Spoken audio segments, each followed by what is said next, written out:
တူတာပါကျွန်တော်ကအရင်က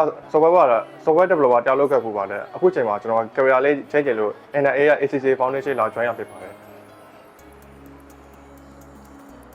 ကျွန်တော်ကတော့အကောင့်တွေတော့အဲ့လိုဒီစိတ်ဝင်စားရတယ်မပါပါဘူးဒါပေမဲ့ကျွန်တော်တကယ်တမ်း game ပဲဆိုတော့အိမ်မှာလည်း game ပဲဆိုတော့အမေကချိမရတော့အမ NNA မှာအကောင့်တွေလာတက်တာ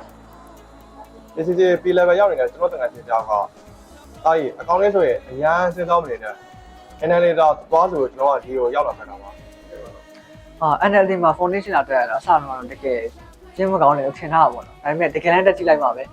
တကယ်စိတ်ဝင်စားဖို့ကောင်းတာပါတရားဆရာမရလဲသိများကောင်းတော့ပို့ပြီးတော့နားလေတာပေါ့ပြီးတော့ဒီက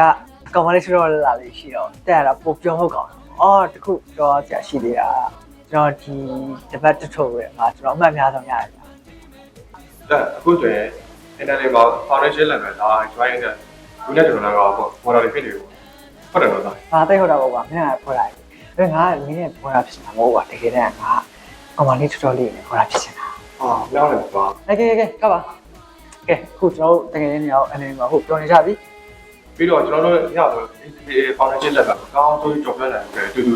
ကြိုးစားနေကြပါမယ်ကဲတိုင်ဖိုက်တယ်ပါ